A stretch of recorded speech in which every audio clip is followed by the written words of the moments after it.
Alrighty, this is Black Hole and welcome to my modded Minecraft Let's Play series. This is episode 12. I am getting ready to start up the quarry that I built last episode. The super awesome, amazing Buildcraft Quarry.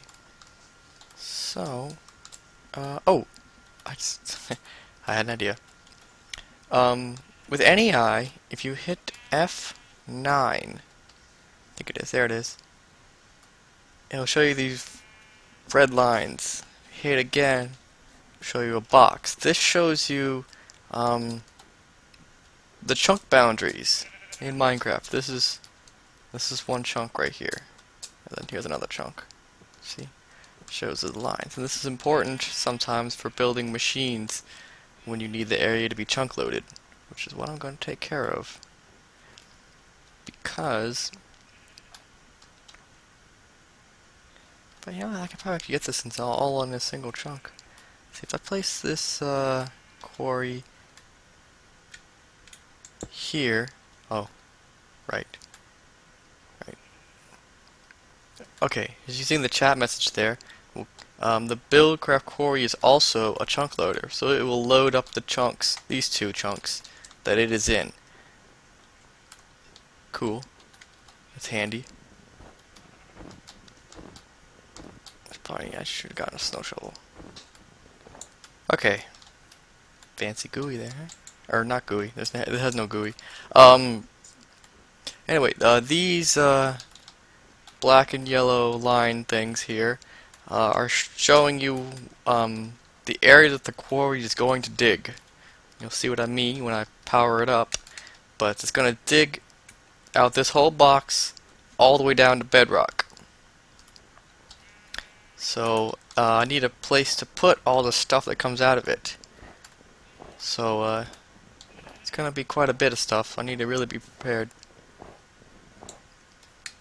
The quarry automatically ejects anything it gets into adjacent inventories, so put chests around it, or pipes, which is what I'm gonna do because there's gonna be more stuff than can fit in there. Let's get some pipes out here. And then I made some of those thermal expansion insertion pipes with lapis lazuli, some tin, and glass. Put that there, and I got my chests.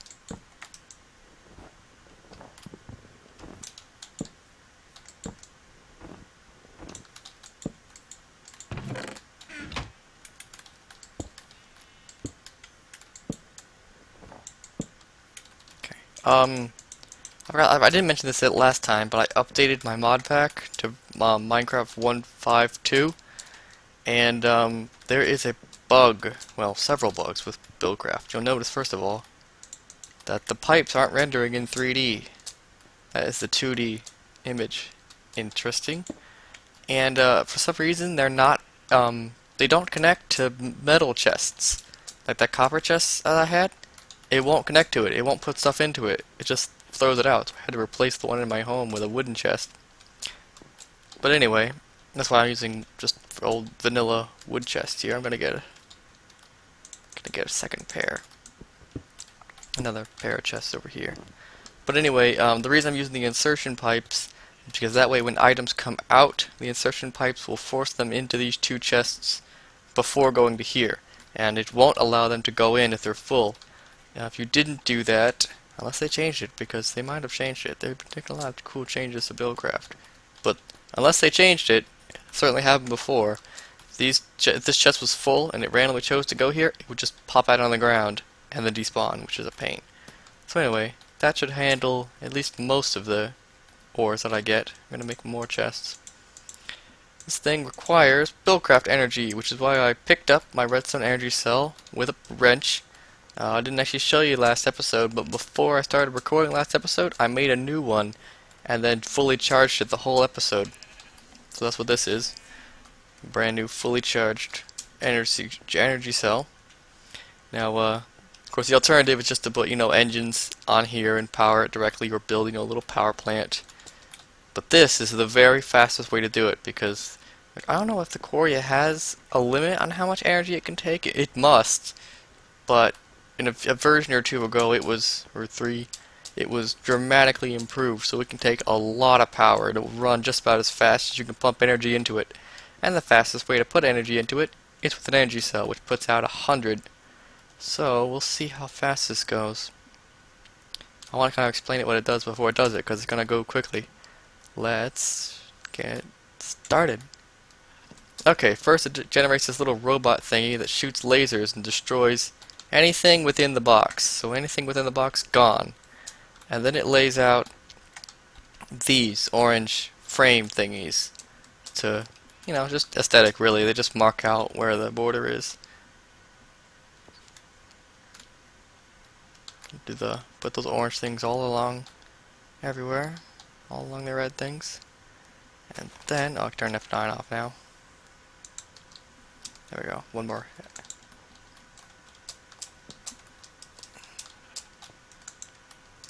What the heck? Oh, I hit F8. Sorry. Okay, and then it makes this gantry thingy. It's all just visual, and it starts mining. And because I'm putting 100 into it at once, it is flying. That is so cool. You can see why this is the very first thing that I saw when I got into mods. I saw a video showing this thing off and it was brand new, and I'm like, that is the coolest thing ever. Mods are for me. Look at that. Of course, it wasn't anywhere near this fast back then. Awesome.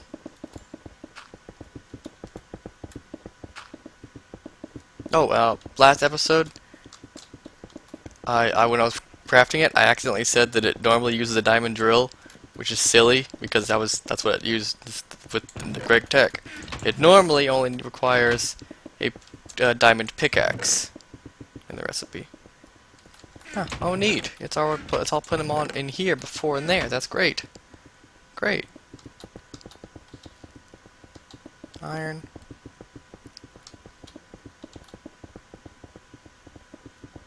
The energy cell might have enough power to get to bedrock and get close at least. Let's put a bucket of water in here. The only thing that can stop this thing, other than bedrock itself, is lava. The quarry won't dig through lava. It'll just stop.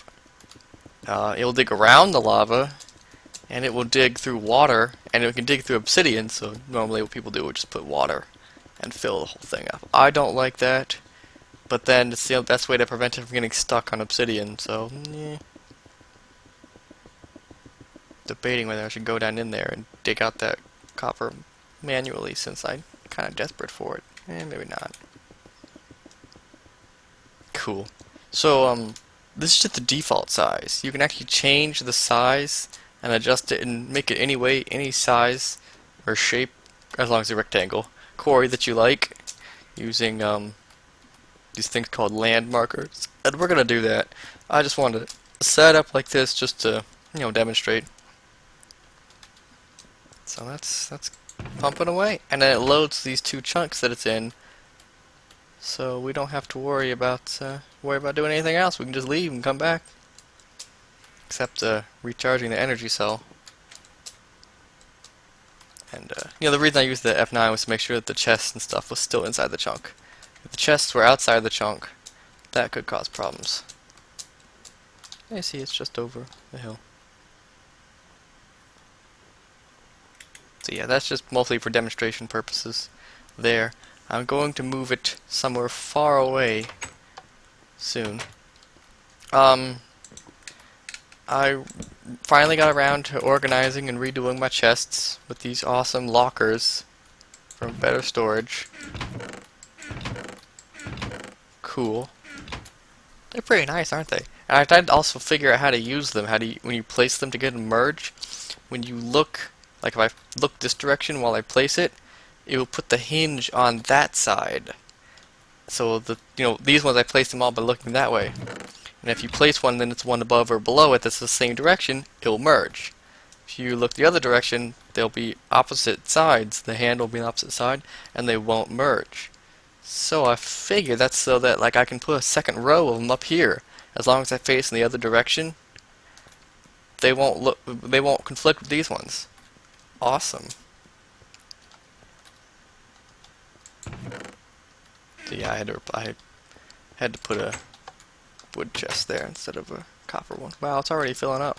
I also, before starting this episode, built 2 more Envarium engines because it wasn't filling up fast enough. The latest Buildcraft fixed that bug with the nether, or with the redstone energy cells stopping on the pump. So it's pumping away for good now.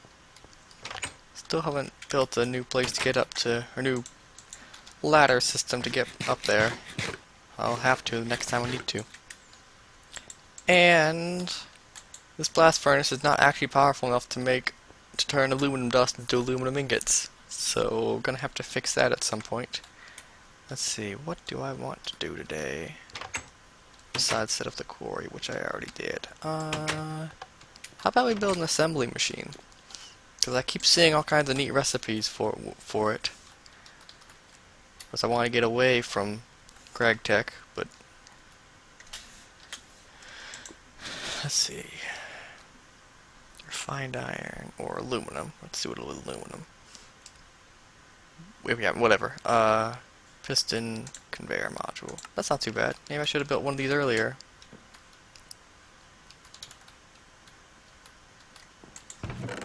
Gotta find all my stuff again.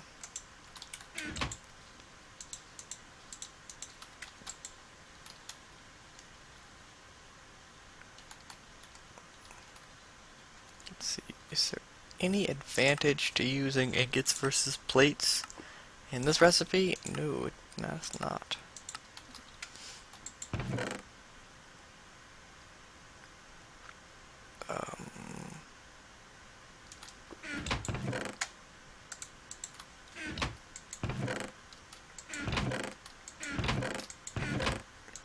Get my redstone. Gotta find everything all over again. You know what? I've done enough crafting on screen. I'm just gonna craft that thing up and think about what else I want to do today. Okay, made that assembling machine, then decided to come check on the quarry. It looks like the energy cell is completely empty. So how'd it do? That is not down to bedrock, but not bad either. Oh, copper, uranium. That's tin. Cool. So we got tin, lead, uranium, copper, iron. Okay, that's interesting. It didn't put it in the far half of the chest. Huh. Okay. Well, that's interesting. And then it doesn't like the it doesn't like the iron chests. Well, that sucks. I guess this will work. Not sure how much of this is Buildcraft quirkiness, or how much is these insertion pipes quirkiness. Okay. But that's not bedrock. So wow, it ran through that really fast. The quarry can take a lot of power and just throw it right in there. So perhaps I should talk about getting some better fuel. That'd be interesting.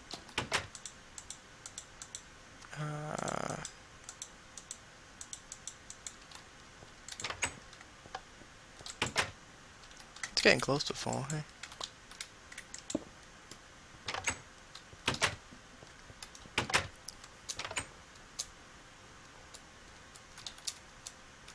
You know what, I'm gonna go replace this and be back. Okay, wow. That was a lot closer to bedrock than I thought it was. Is that diamond? That's silver. That is silver. Gold down there. Didn't really use very much of the energy cell either.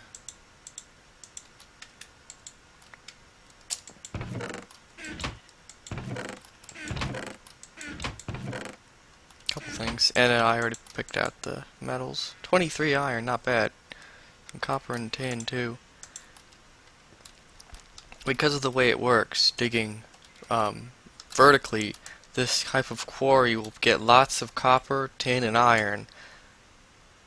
Whereas other kinds of automatic mining that mine horizontally will tend to get you more, especially if you mine horizontally deep down underground, you'll get more like you know, diamonds and things. Okay, so you just break the quarry with a pickaxe. I had some glass on me. Yes, I do. I'll fill this in with glass because I think that having gigantic holes in the ground is cool. A lot of other people think it's ugly. I disagree with those people. After you destroy the quarry, the frame there will disappear like leaves. That's not good. It's a waste.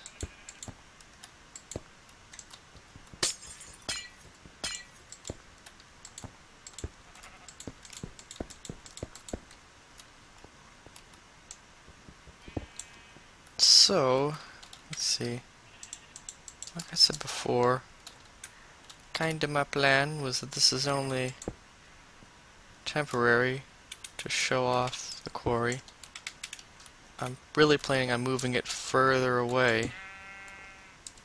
I'm just not ready to do that just yet. There we go. I'm not even going far enough away to worry about chunk loading. It's too close to my house. Okay.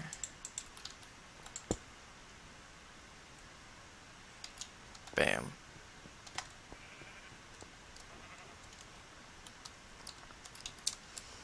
Okay, the reason I want to put it somewhere far away is because after I had originally created this world, I added a few other mods that add oregen, and so you need to go far away in order to get that oregen. So that's what that's about. Check out the assembly machine. That's a pretty neat little thing on the front. Anyway, but this episode, I decided what I want to do is get back to Tinker's Construct and build a device that will allow me to use these two really awesome nether ores to combine them to make the greatest, or the strongest alloy there is in order to make an ultimate pickaxe. Because this pickaxe is awesome, but there's an even better pickaxe I could make, and I want to make that one. Plus, I've got slime balls, so I can make an even better handle. All kinds of cool stuff. I'm gonna keep this one though and put there's a new way to add silk touch to it. So I'm gonna do that. Put silk touch on it and use it when I want to silk touch the ores and stuff. Okay. So I'm making a bunch of sand because get my book out. There's something wrong with the book. Not all the images are rendering. You can see something's wrong. But anyway, the very first book, Materials and You, I read up to this page before, but I didn't show you what went on. Once you're well established, you can begin to process metals in a more efficient manner. The scope of this smeltery is beyond this volume, but a few recipes will help you get started. Okay, that, again, like I said, these recipes are clearly wrong, but you make grout with sand, gravel, and clay. You can also make them with this clay block, and then you just need equivalent amounts of sand and gravel. And then you smelt it to get seared brick, which you can use to make seared bricks. And then a smeltery controller, a smeltery drain, a lava tank, seared glass, seared window. I don't even know what the difference is. Seared faucet, casting table, and casting basin. It's a casting basin. Is that what I think it is? No. Lava tank. What's a seared basin? Why does that not sound familiar? Is that newer? I wonder if that's for... Anyway, see, this recipe shows you how to make the grout. Gravel, sand, clay. So that's another reason why it was good that I found a bunch of clay. Probably gonna need a bunch of this stuff.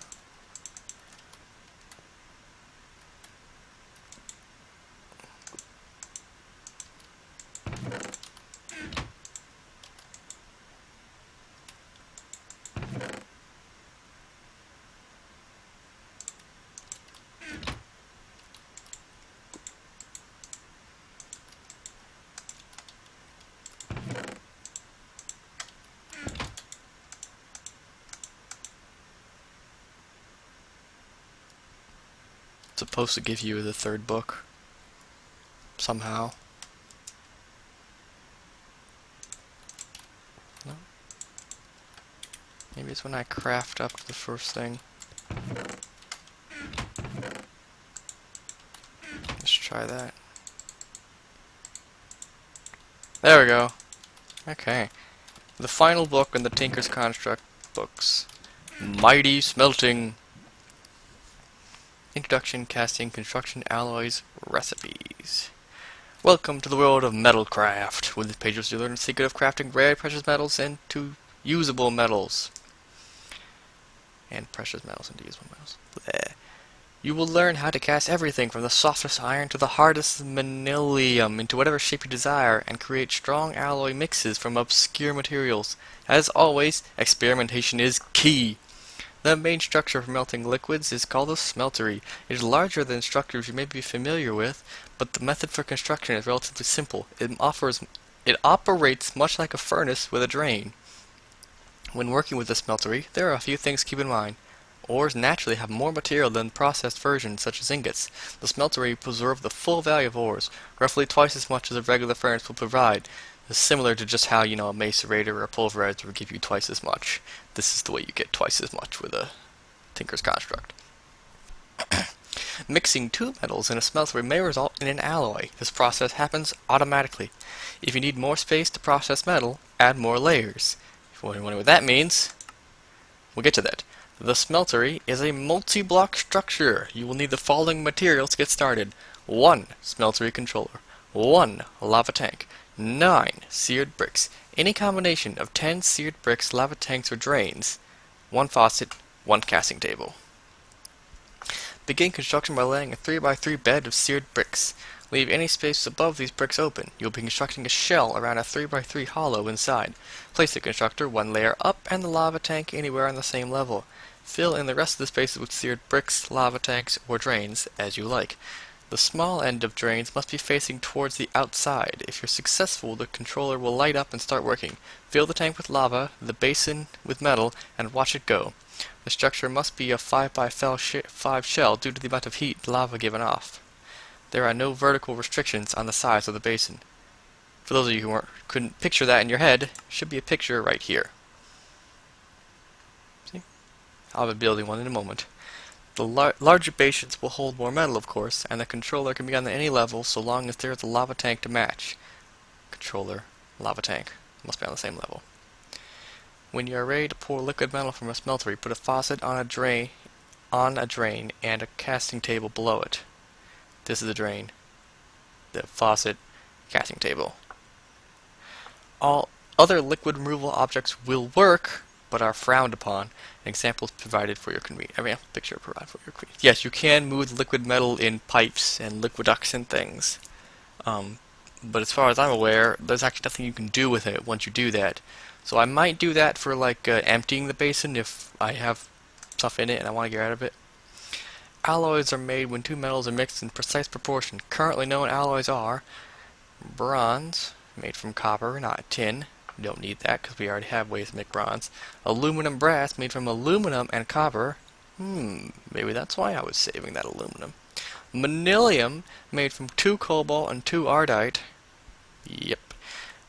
Aluminite, made from 5 aluminum, 2 iron, and 2 obsidian.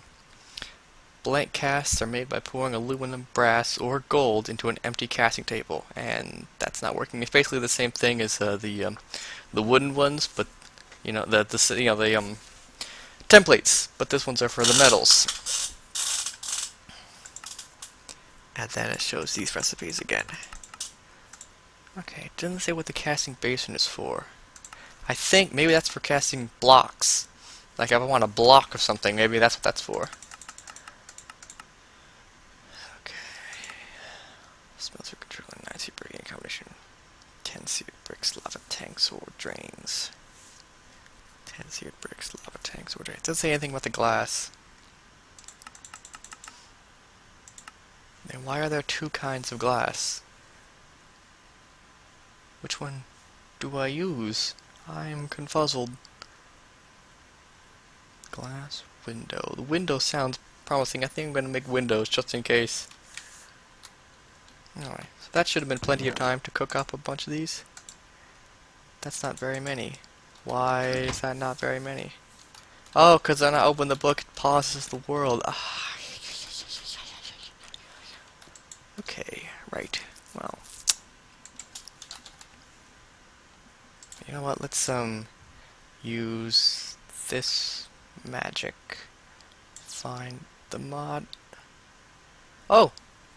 My new mod is on here. I need to show that off at some point. That's right. Brand new mod. Okay, let us make more of these. Oh boy. So anyway, it uses, you need a tank of lava. So I was going to build it in the basement and use a liqueduct over here to get some room. So I'm going to dig out a hole to put it in.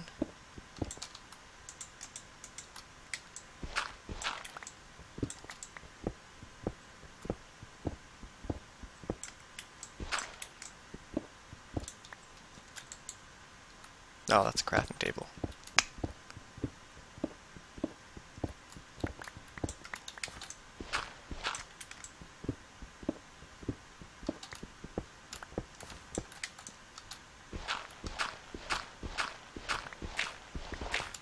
I'm also gonna make a really good shovel, because this is not so good. Actually, you know what? I might just get a drill and use the drill basically as a shovel. Something like that, maybe?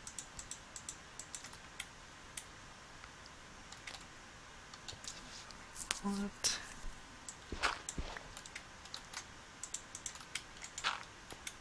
Yeah, let's dig out this. Ooh, iron.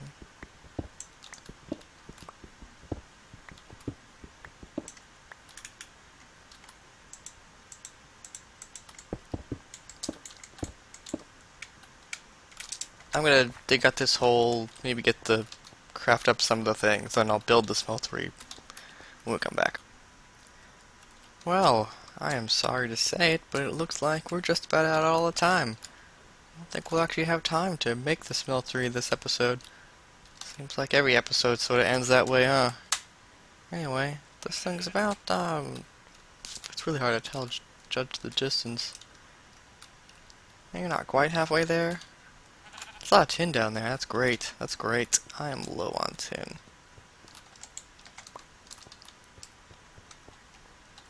Let's see. Oh. Oh, that's right, you can rotate chests with the Omni wrench. Cool, huh? Mostly just junk, because I clean these out already. More aluminum. Some tin. Okay, I gotta get more chests or something. Probably have to start doing something with all that cobblestone. I have a few ideas. Oh, you know what? I do have one good idea I could show right now this episode before we wrap up, probably. Yeah. Yeah, you know what? I will. Let's do that right now. It's another kind of storage.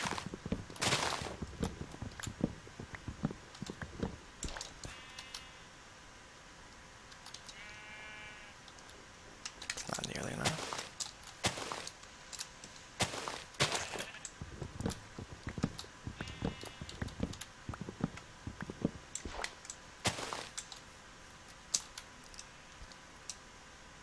And there's no room for me to open my pocket crafting table.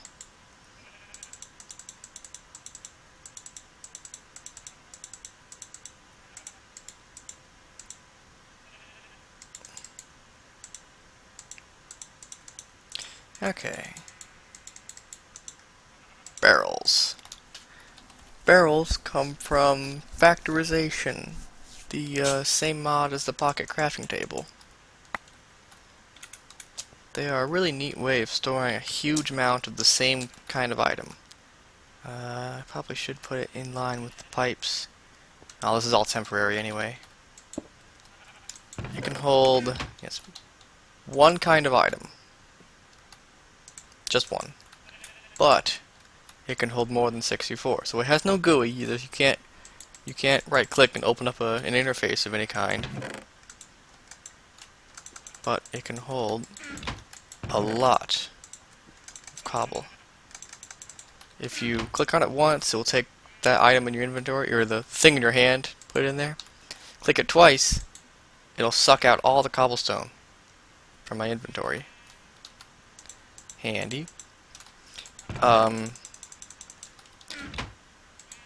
If you click it when you're not holding the thing, it will tell you how much is in there. 534 cobblestone. And of course, this little neat display here in the front. 64 stack, or 11 stacks of 64, plus 22. A partial stack. It can hold up to 64 stacks of any one item. So, can't put sand in there. This one only holds cobble. So I'll probably end up making another one for dirt.